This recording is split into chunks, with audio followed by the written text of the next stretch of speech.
தேர்தலுக்கு முன்பதாகவே எனக்கு நன்றாக தெரியும், நிச்சயமாக என்டிஏ கூட்டணி தோற்று போயிடும் அப்படின்னு தெரியும். ஏன்னா வேட்பாளர்கள் அடுத்து தொகுதிகள் எப்படி பிரிக்கப்பட்டது என்று பார்க்கும் பொழுதே எனக்கு நன்றாக தெரிந்து விட்டது. என்டிஏ கூட்டணி நிச்சயமாக 40 தொகுதி தான் வாங்குவாங்கன்னு நான் சொன்னேன். அதே மாதிரி தான் அவங்க வாங்கியிருக்கிறாங்க.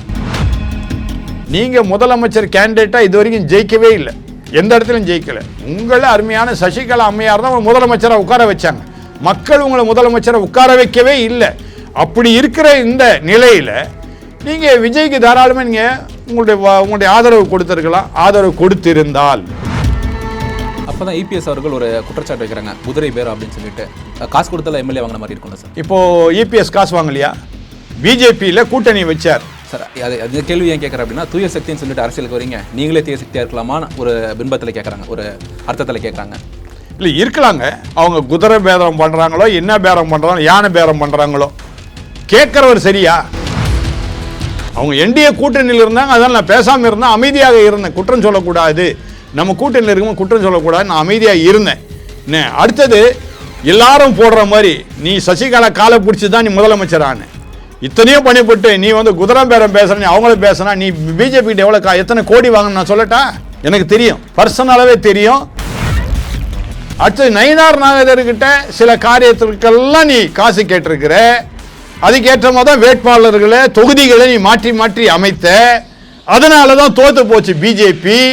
இத்தனை ரகசியம் எனக்கு தெரியும். நீ யார் விஜயை பார்த்து இந்த கேள்வி கேட்கறது? குதிரை பேரமா, யானை பேரமா? தமிழ்நாட்டில் யார் கட்சி ஆரம்பித்து ஆட்சி அமைச்சாலும் அது திராவிட ஆட்சி தான் அப்படின்னு சொல்லியிருக்காங்க. இது தாவேக்காவோட ஆட்சி திராவிட ஆட்சி தானே? இதுதான் கமல், விளங்குதா? சினிமாவில் எவ்வளோ பெரிய கதாநாயகனாக இருக்கலாம், உலக நாயகன் பேர்லாம் வாங்கியிருக்கிறாரு. எதை எங்கே பேசணும், எப்படி பேசணும்னு தெரியல. அதாவது ஒரு சபாநாயகர் தனக்கு தெரிந்ததை பேசுவதனால என்ன தவறு?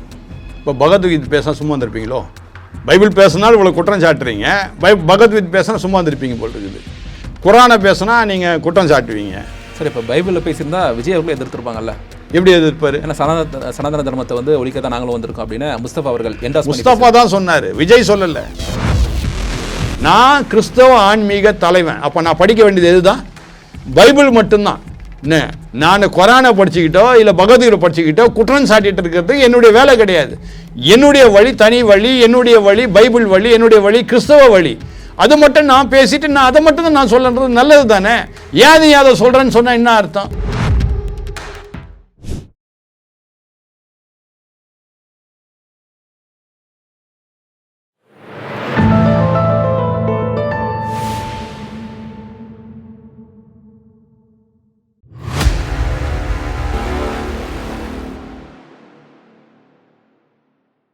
தாமரை டிவி நேயர்கள் அனைவருக்கும் வணக்கம். இன்று நம்முடன் இணைந்திருக்கும் சிறப்பு விருந்தினர் ஆர்ச் பிஷப் குணசேகரன் சாமில் அவர்கள். சார் வணக்கம். சார் வணக்கம். வணக்கம் சார். இந்த 2026 எலெக்ஷனில் தமிழக முதலமைச்சராக விஜய் அவர்கள் வந்திருக்காங்க. அவர்களுடைய நண்பராக இருக்கக்கூடிய உதயநிதி ஸ்டாலின் அவர்கள் எதிர்க்கட்சி தலைவர்.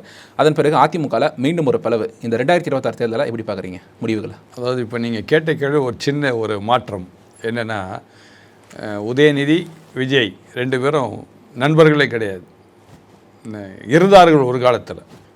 திரை உலகத்தில் அவங்க 2 பேருமே எதிர்முனையாக மாறிவிட்டார்கள். முதலமைச்சராக வெற்றி பெற்றதுக்கப்புறம் முக ஸ்டாலினை பார்க்க போனாங்க, கட்டிப்பிடிச்சு வரவேற்றாங்க. அது இதுதான் அரசியல் மாண்பு. ஓகே, இது அரசியல் மாண்பு. அதனால் இதுதான் ஜனநாயக நாடுன்றது. ஜனநாயக நாட்டில் பார்த்தீங்கன்னா யாராக இருந்தாலும் கட்டி பிடிச்சிக்குவாங்க. ஏன் நம்முடைய அருமையான பிரதமர் அவர் இந்த முறை 3வது முறையாக ஜெயிச்ச சமயத்தில் ராகுலை கட்டி பிடிச்சார் பார்லிமெண்ட்டில். இதெல்லாம் அரசியல் மாண்பு. அதனால் அதை வச்சு நம்ம என்ன பண்ண முடியாது, இவங்க 2 பேரும் நண்பர்கள் என்று சொல்லி நம்ம சொல்லவே கூடாது. அது கிடையவே கிடையாது. இது மனித நேயம். அதனால் இதெல்லாம் நான் வரவேற்கிறேன். அதிலும் விஜய் இந்த முறை செய்த காரியத்தை ரொம்ப வரவேற்கிறேன். எல்லா எதிர்கட்சி ஆட்களையும் தனக்கு எதிராக பேசின அத்தனை பேரையுமே, ஒருவேளை நான் விஜய் இருந்தால் என்னால் முடியாது, ஒவ்வொருத்தர் சொன்ன வார்த்தைகள் அப்படி. ஆனால் இத்தனை வார்த்தைகளை கேட்ட விஜய் அவர்களை நேரிலே சந்தித்து அவர்களிடம் வாழ்த்து பெற்றது உண்மையாகவே இதெல்லாம் ஒரு பாசிட்டிவ் எனர்ஜி கொடுக்கக்கூடிய ஒரு நிலை. 2026 தேர்தல் என்று நீங்கள் கேட்டீங்க. இது ஒரு தேர்தல் களமாகவே தெரியல எனக்கு. ஏனென்றால் தேர்தலுக்கு முன்பதாகவே எனக்கு நன்றாக தெரியும், நிச்சயமாக என்டிஏ கூட்டணி தோற்று போயிடும் அப்படின்னு தெரியும். ஏன்னா வேட்பாளர்கள் அடுத்து தொகுதிகள் எப்படி பிரிக்கப்பட்டது என்று பார்க்கும் பொழுதே எனக்கு நன்றாக தெரிந்து விட்டது. என்டிஏ கூட்டணி நிச்சயமாக 40 தொகுதி தான் வாங்குவாங்கன்னு நான் சொன்னேன். அதே மாதிரி தான் அவங்க வாங்கியிருக்கிறாங்க. அதே மாதிரி பிஜேபியில் 1 அல்லது 2 தொகுதி தான் ஜெயிப்பாங்கன்னு சொன்னேன். 1 தொகுதி தான் ஜெயிச்சிருக்கிறாங்க. திமுக வளம் பெறும் நான் நினச்சேன். நிச்சயமாக திமுக ஒருவேளை மீண்டும் வந்துவிடும் என்று சொல்லி நான் யோசித்தேன். ஆனால் என்னுடைய பிரார்த்தனை எப்படி இருந்ததுன்னா திமுக வரவே கூடாது, எண்ணங்களிலே திமுக வந்துவிடும் என்ற சிந்தனை இருந்தது. அதனால் அந்த சிந்தனையை போக்குவதற்காக நான் பிரார்த்தனை ஏறெடுத்தேன், திமுக வரக்கூடாது, எப்படினாலும் திமுக வரக்கூடாது, மீண்டும் திமுகவுடைய ஆட்சியை நாங்கள் பார்க்கக்கூடாது, மக்கள் தாங்க மாட்டார்கள் தமிழ்நாட்டிலே என்கின்ற ஒரு பிரார்த்தனையை நான் ஏறெடுத்தேன். அதற்கு என்னுடைய அருமையான ஆண்டவர் என்னுடைய பதிலை கொடுத்தார். அருமையான தம்பி ஜோசப் விஜய் இப்பொழுது ஆட்சி வந்திருக்கின்றார், ரொம்ப நல்லது. இப்போது ஜோசப் விஜய் வந்ததுனால அதிமுகவில் பிளவு என்று சொல்லி இப்போ நீங்கள் அடுத்த ஒரு கேள்வி கேட்டீங்க. அதில் இப்போ பிளவுன்றது ஏன் பிளவு வருது?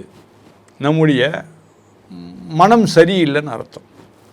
அதாவது இன்றைக்கி உங்களோடு கூட நான் பேட்டி எடுக்க வரணும்னு நான் நினச்சிருந்தா சந்தோஷமாக நான் வரலாம், ஒன்றும் தப்பு இல்லை. இன்றைக்கு தான் உங்களை பார்க்குறேன், நீங்கள் என்ன பார்த்துருக்கிறீங்க பல முறை, ஆனால் இன்றைக்கு தான் உங்களை நான் பார்க்குறேன்.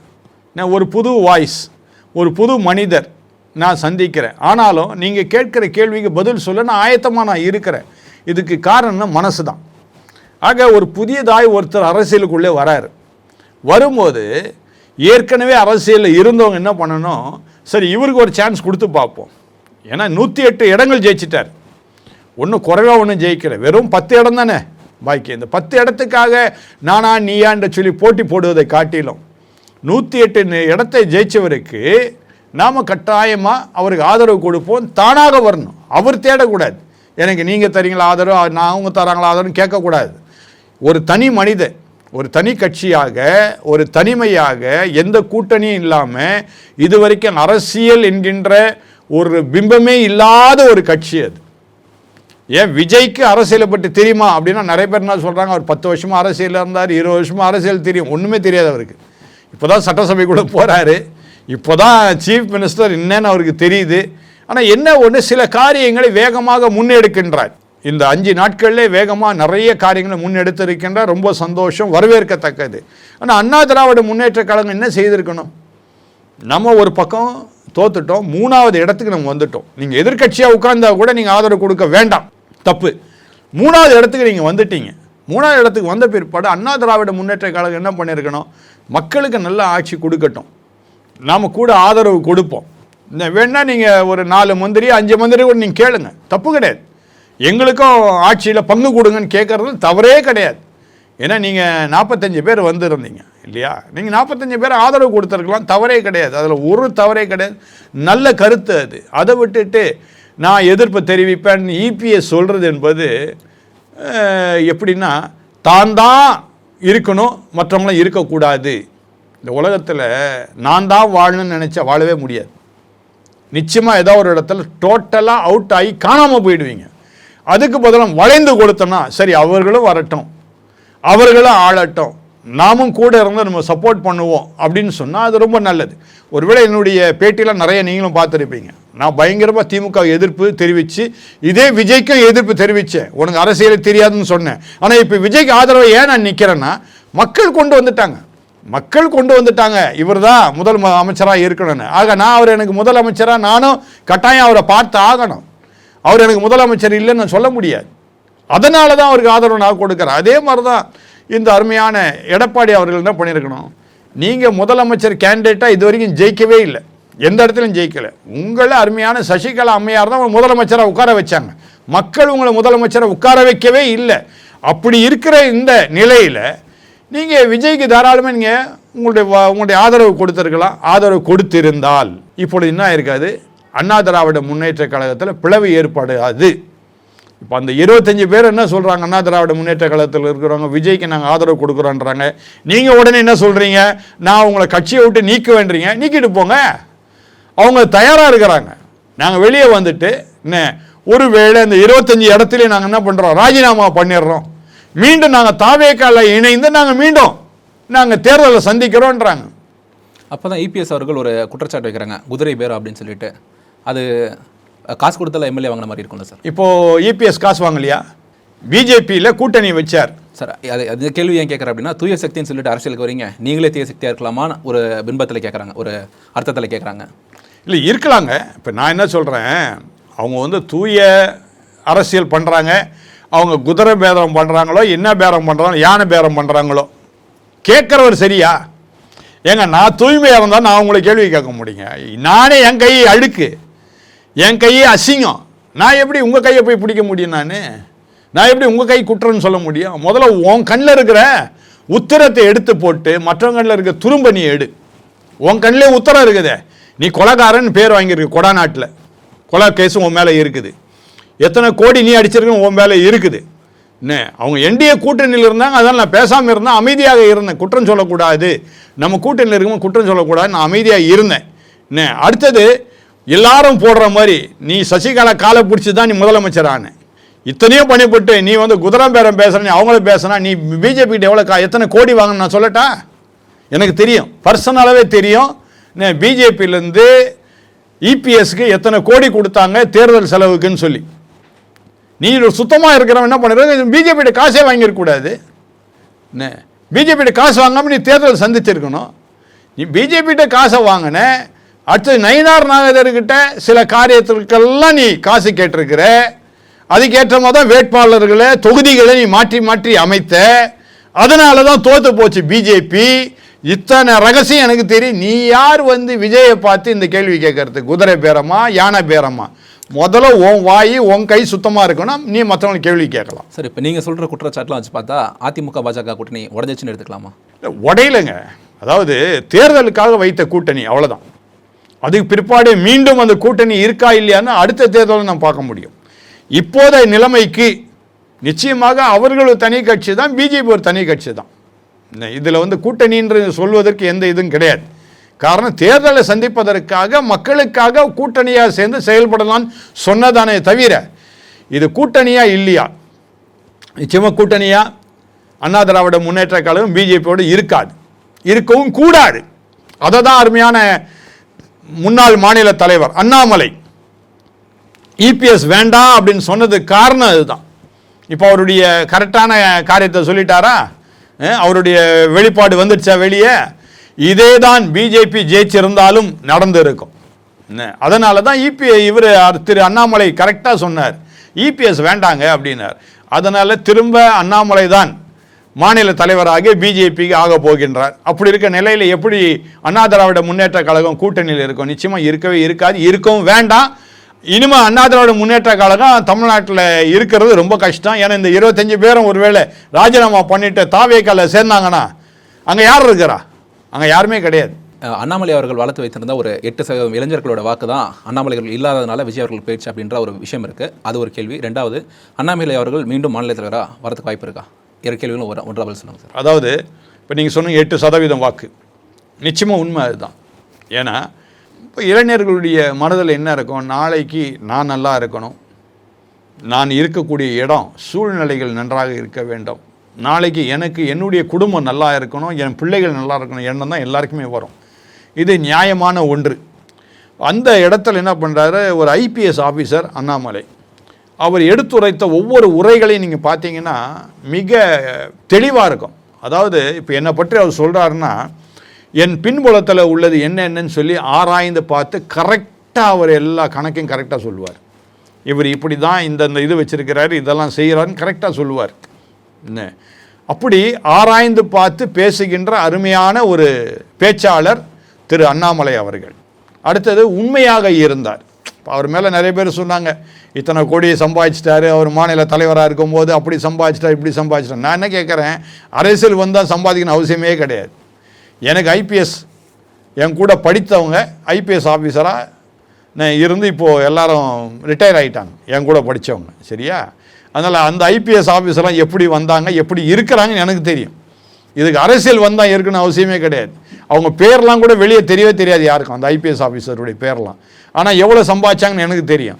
அதனால் ஒரு உண்மையுள்ள ஒரு ஐபிஎஸ் ஆஃபீஸர், அவர் தன்னுடைய வேலை பெருசு இல்லை, மக்களுக்காக சேவை செய்கிறேன்னு சொல்லிட்டு வராரு. அப்போ பிஜேபியில் என்ன பண்ணுறாங்க, அவரை கூப்பிட்டு வாப்பா எங்கள் கட்சியில் சேருன்னு சொல்கிறாங்க.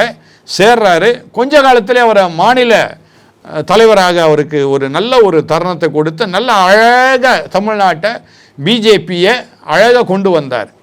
இப்போ ஏற்பட்ட தருணத்தில் அவர் மீண்டும் அவர் தலைவராக போவது நிச்சயம். ஏன்னா அவருடைய வாக்குகள் தான் விஜய்க்கு போயிருக்கு, அது எந்த விதமான சந்தேகமும் கிடையாது. என்ன இப்போ நானே என்ன ஆகிட்டேன், நான் வாக்கே கொடுக்கலைங்க. ஏன்னா எனக்கு யார்கிட்ட வாக்கு கொடுக்கறது? அதனால் சென்னையை விட்டு நான் பெங்களூருக்கு போயிட்டேன். நான் எலெக்ஷன் அன்றைக்கி நான் இங்கே இல்லை, என் மனசு உடஞ்சிட்டேன் நான். ஏன்னா வேட்பாளர் ஆலந்தூரில் இருந்தவங்க என்ன யாருமே சரி கிடையாது. அது அண்ணா திராவிட முன்னேற்ற வேட்பாளரும் சரியில்லை, திமுக வேட்பாளரும் சரியில்லை, தாவேக்கால யாருன்னு எனக்கு தெரியாது. அவர் ஜெயிச்ச பிற்பாடு தான் இப்படி ஒரு வேட்பாளர் இருந்திருக்காருன்னு எனக்கு தெரியும். நானே இங்கேருந்து ஓடிவிட்டேன், 3 நாளைக்கு முன்னாடி இங்கேருந்து காலி பண்ணிட்டு போயிட்டேன். அப்படி எத்தனை பேர் போயிருப்பாங்கன்னு ஒன்று. ரெண்டாவது, சிலர் என்கிட்டே என்ன பண்ணாங்க, நிறைய பேர் அண்ணாமலை இல்லைங்க, அதனால் இந்த தடவை நான் என்ன பண்ண நோட்டாக்கு போட போகிறேன்னு சொல்லி நிறைய பேர் சொன்னாங்க. அண்ணாமலை இல்லைங்க பிஜேபியில், அதனால் பிஜேபிக்கு நான் வாக்கு கொடுக்கறதா இல்லைங்க, பேசாமல் இன்னும் ஒரு புது இளைஞர் வந்திருக்கிறாரு, நான் தாவேக்காக்கு வாக்கு கொடுக்க போகிறேன்னு சொல்லிட்டு என்னுடைய ஃபோனில் என்னுடைய வாட்ஸ்அப்புக்கு நிறைய பேர் இருந்து இப்போ நான் வச்சுருக்கிறேன். அதெல்லாம் நிறைய பேர் தமிழ்நாட்டு முழுக்க எனக்கு அனுப்பிச்சிருந்தாங்க. சரிங்களா? அதனால் நிச்சயமாக இந்த வாக்குகள், இந்த 8% வாக்குகள் நிச்சயமாக அது அண்ணாமலையுடைய வாக்குகள் தான் அருமையான தம்பி ஜோசப் விஜய்க்கு போயிருக்குது. எப்படியோ திமுகவுக்கு போகாமல் அவங்க எப்படியோ தாவேக்காக கொடுத்தாங்களே, நான் சந்தோஷப்படுறேன். நன்றி அப்பேற்பட்ட வாக்காளர்கள். சரி, இப்போ கமலஹாசன் அவர்கள் ஒரு புதிய கருத்து தெரிவிச்சிருக்காங்க. தமிழ்நாட்டில் யார் கட்சி ஆரம்பித்து ஆட்சி அமைச்சாலும் அது திராவிட ஆட்சி தான் அப்படின்னு சொல்லியிருக்காங்க. இது தாவேக்காவோட ஆட்சி திராவிட ஆட்சி தானா? இதுதான் கமல், விளங்குதா? சினிமாவில் எவ்வளோ பெரிய கதாநாயகனாக இருக்கலாம், உலக நாயகன் பேர்லாம் வாங்கியிருக்கிறாரு. எதை எங்கே பேசணும் எப்படி பேசணும்னு தெரியல, ஒரு சாதாரண சின்ன அறிவு கூட இல்லை. எப்படி தாவேக்கா திராவிட கட்சி ஆகும்? திராவிடத்தை வீட்டுக்கு 2 திராவிட கட்சிகள் வீட்டுக்கு அனுப்பி வைத்த அருமையான கட்சி தான் தாவேக்கா கட்சி. இது கூட தெரியல என்ன அர்த்தம் சார்? ஆனால் அண்ணா அவர்களை கொள்கை தலைவராக எடுத்திருக்காங்க. எம்ஜிஆர் அவர்கள், பெரியார் அவர்கள் எல்லாருமே திராவிடத்தை சேர்ந்தவங்க தானே சார்? இல்லை, அதாவது தலைவர்கள் அருமையான திரு சி அண்ணாதுரையை அவங்க குறிப்பிடுறாங்கன்னா அவர் நல்ல ஆட்சி கொடுத்தாருன்றதுக்காக குறிப்பிடுறாங்க.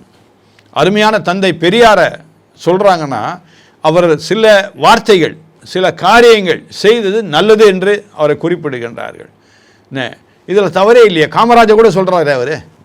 அதனால் அவர் யார் நல்ல காரியத்தை சொன்னாங்களோ அவங்கள தலைவர்களாக ஏற்றுக்கொள்வதற்கு ஆயத்தமாக இருக்கிறாங்க, அவ்வளோதானே தவிர அதனால் அவங்க திராவிட கட்சின்னு சொல்ல முடியாது. சரி, இப்போ விஜய் அவர்கள் வாரிசு அரசியல் எதிர்த்து தான் அரசியல் கட்சி ஆரம்பித்தாங்க, திமுக எதிர்த்து. இப்போ அதே விஜய் அவர்கள் காங்கிரஸில் போயிட்டு 5வது 6வது தலைமுறை இருக்காங்க. இப்போ அவங்களுக்கு ஆதரவு அளிக்கிறது என்ன மாதிரியான ஒரு இதுவாக இருக்கும் சார்? இன்றைக்கி விஜய்க்கு இருக்கிற சூழ்நிலை வேறு வழி கிடையாது. ஏன்னா இதே இந்த 25 பேர் அண்ணா திராவிட முன்னேற்ற கழகத்தில் முன்னாடியே ஆதரவு கொடுத்திருந்தா நிச்சயமாக அவர் காங்கிரஸ் பக்கம் போயிருக்க மாட்டார். அன்னைக்கு அவருடைய ஆட்சியை காப்பாற்ற வேண்டும், அன்னைக்கு இருந்த சூழ்நிலை அப்படி, வேறு வழி இல்லாமல் காங்கிரஸை நாட வேண்டிய நிலைமை, அடுத்தது கம்யூனிஸ்ட் கட்சிகளை நாட வேண்டிய நிலைமை, முஸ்லீம் கட்சிகளை நாட வேண்டிய நிலைமை, அப்புறம் விசிகாவை நாட வேண்டிய நிலைமை. இதெல்லாம் வராதபடிக்கு முன்னாடியே இந்த 25 பேரும் திரு வேலுமணி, சண்முகம் இருக்கின்ற 2 தலைமையில் இருக்கின்ற இந்த அண்ணா திராவிட முன்னேற்ற கழகம் முன்னாடியே அவங்க ஆதரவு கொடுத்திருந்தால் இந்த காங்கிரஸ்லாம் கிட்டே வந்திருக்காது. நிச்சயமாக சார். இப்போ அதிமுக ஆதரவு அளித்திருக்கணும்னு சொல்கிறீங்க விஜய் அவர்களுக்கு. இப்போ அதிமுக ஒரு எதிர்கட்சிக்கு அடுத்த கட்சியாக உட்காந்துட்டு இருக்காங்க. இப்போ அவங்க ஆளுங்கட்சி ஆகணும்னு நினச்சாங்க அப்படின்ற பட்சத்தில் விஜய் அவர்கள் எதிர்த்து தான் ஆகணும். அப்போ அந்த சூழலில் போய் விஜய் அவர்களுக்கு மறைமுகமாக ஆதரவு, விஜய் அவர்களோட அமைச்சரவையில் போய் இடம் பெற்றுட்டாங்க அப்படின்னா எப்படி விஜய் அவர்களை எதிர்க்க முடியும்? இப்போ ஒரு 31 தேர்தலில் யார் எங்கே போய் அதிமுக அவர்கள் விஜய் அவர்களுக்கு ஆதரவு கொடுத்துருந்தாங்க அப்படின்னா விஜய் அவர்களை எதிர்த்து தான் இப்போ அதிமுக ஆட்சி அமைக்கணும் அப்படின்னு நினச்சாங்க அப்படின்னா, இபிஎஸ் அவர்கள் முதலமைச்சர் நினச்சாங்க அப்படின்னா விஜய் அவர்களை எதிர்த்து தான் சிஎம் ஆக முடியும். இப்போ அதே விஜய் அவர்களுக்கு மறைமுகமாகவோ நேரடியாகவோ ஆதரவு கொடுத்தாங்க அப்படின்னா எப்படி விஜய் அவர்களை எதிர்க்க முடியும்? அது இண்டி கூட்டணி கேரளாவில் காங்கிரஸும் கம்யூனிஸ்ட்டும் ஒன்றா இருப்பாங்க, இங்கே எதிரெதிராக இருப்பாங்க, வெஸ்ட் பெங்கால் எதிரெதிராக இருப்பாங்க. அந்த மாதிரி ஒரு முரணாக தானே சார் இருக்கும். இபிஎஸ் முதலமைச்சர் ஆக முடியாதுங்க. எப்படி ஆக முடியும்? இந்த 25 பேர் தான் வெளியே வரான்ட்டாங்களே, அது அவங்க எடுத்த முடிவு தான் சரியான முடிவு அது. என்ன அதனால் நிச்சயமாக அவர் தாவேக்கா பக்கம் வந்த பிற்பாடு இபிஎஸ் 25 பேர் குறையும் போது அவர் திமுகவோடு கூட சேர்ந்து அவர் கூட்டணி வச்சு ஆட்சி அமைக்க நினச்சி முடியாது. அங்கே எண்ணிக்கையே இல்லையே. எங்கே அவர் இனிமே முதலமைச்சரே கிடையாது. இபிஎஸ் முடிஞ்சு போச்சு அவருக்கு. அதை அதாவது மனுஷனுக்கு எல்லா ஆசையும் இருக்கலாம். என்ன தான் என்ன தனிப்பட்ட இந்த கர்வமோ என்னமோ சொல்லுவாங்க அது தமிழில். அது இருந்துச்சுன்னா அவன் எங்கே போனாலும் விழுந்து தான் போவான். என்ன தான் வாழணும்னு நினைக்கிறவன் வாழவே முடியாதுங்க. அதனால் இபிஎஸ் முதலமைச்சர் ஆகவே முடியாது தமிழ்நாட்டில். முடிஞ்சு போச்சு அவருக்கு. இதன் பிறகு அதிமுகவுடைய நிலைமை என்னவா சார் இருக்கும்? முடிஞ்சு போச்சுங்க. It's a full stop. இதை தான் நான் ஏதோ ஒரு பேட்டியில் 3 மாதத்துக்கு முன்னாடி நான் சொன்னேன். நான் ஆதங்கத்தில் சொன்னேன். அவர் வேட்பாளராக போடும்போதே சொல்லிட்டேன், இப்படிப்பட்ட வேட்பாளர்களை போடுறாங்க, அதனால் அதிமுகவுக்கு இதான் this will be the last, கடைசி ஒரு தேர்தலாக அதிமுகவுக்கு இருக்கும், இதோட அதிமுக காணா போயிடும் அப்படின்னு நான் ஏற்கனவே சொன்னது தான். திரும்ப அதை நான் நினைவுபடுத்த நான் விரும்புகிறேன். ஜேசிடி பிரபாகர் அவர்கள் சபாநாயகராக தேர்ந்தெடுக்கப்பட்டிருக்காங்க. அவர்கள் சட்டமன்றத்தில் அப்படி பார்த்தீங்கன்னா பைபிளுடைய வசனங்கள்லாம் சொல்கிறத பார்க்குறோம். இதுக்கு முன்னாடி இருந்த சபாநாயகர்லாம் வந்து திருக்குறளை மட்டும் தான் மேற்கோள் காட்டுவாங்க. இவர் பைபிளில் இருக்கக்கூடிய வசனங்களை மேற்கோள் காட்டுறது ஒருதலை பட்சமாக போகிறதா இருக்காது சார்? ஏன்னா அந்த விமர்சனங்கள்லாம் இந்திய சைடில் இருக்கவங்களும் வைக்கிறாங்க. நல்ல கேள்வி கேட்டீங்க. நான் கொஞ்சம் மறந்துருந்து இங்கே உங்களுடைய தாமரை இதுக்கு வந்தேன். தாமரையில் தான் நிறைய பேர் பேசுகிறத நான் பார்த்தேன். நான் அதாவது ஒரு சபாநாயகர் தனக்கு தெரிந்ததை பேசுவதனால என்ன தவறு? இப்போ பகவத்கீதை பேசினா சும்மா வந்துருப்பீங்களோ? பைபிள் பேசினாலும் இவ்வளோ குற்றம் சாட்டுறீங்க, பகவத்கீதை பேசினா சும்மா வந்துருப்பீங்க போல் இருக்குது. குரானை பேசினா நீங்கள் குற்றம் சாட்டுவீங்க. சார் இப்போ பைபிளில் பேசியிருந்தா விஜய் அவர்களும் எதிர்த்துருப்பாங்கல்ல? எப்படி எதிர்ப்பார்? ஏன்னா சனாதன தர்மத்தை வந்து ஒழிக்க தான் நாங்களும் வந்திருக்கோம் அப்படின்னு முஸ்தபா அவர்கள் முஸ்தபா தான் சொன்னார், விஜய் சொல்லலை. அப்போ உதயநிதி ஸ்டாலின் அவர்கள் அதுக்கு எதிர்ப்பு தெரிவிச்சு நிச்சயமாக உதயநிதியும் ஒன்றும் சொல்லியிருக்க மாட்டார். ஏன்னா உதயநிதியும் கிறிஸ்டியனுங்க. இல்லை இப்போ பகவத்கீதா பற்றி பேசியிருந்தேன், பகவத்கீதையில் ஒரு வாசகத்தை பேசியிருந்தோம் அப்படின்னா உதயநிதி ஸ்டாலின் அவர்கள் எதிர்த்துருப்பாங்க. நிச்சயம் உதயநிதி பேச மாட்டாருன்ற நான் நிச்சயம் பேச மாட்டார். அவர் பேசினாரா வீட்டுக்கு போக முடியாது. அவர் ஏன்னா மனைவி கிறிஸ்டியனு. ஏன் பைபிள் வார்த்தை பேசுறதுக்காக நீ எங்கே கேள்வி கேட்குறீங்க? நிச்சயமாக மனைவி சும்மா இருக்காது. இல்லை சார், பைபிளை பற்றி பேசியிருந்தா உதயநிதி ஸ்டாலின் எதிர்க்க மாட்டாங்க. பகவத்கீதை பேசணும்னு சொல்கிறீங்களா?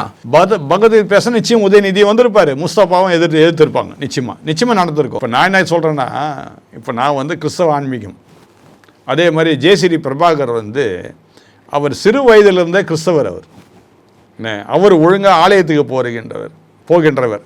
அரசியல்வாதியாக இருந்தாலும் கூட நீங்கள் பழைய குறிப்புகள்லாம் எடுத்து பார்த்தீங்கன்னா, பேச்செல்லாம் எடுத்து பார்த்தீங்கன்னா, எல்லா இடத்துலையுமே இந்த பைபிள் வார்த்தைகள்லாம் எடுத்து அவர் முன் வைப்பார்.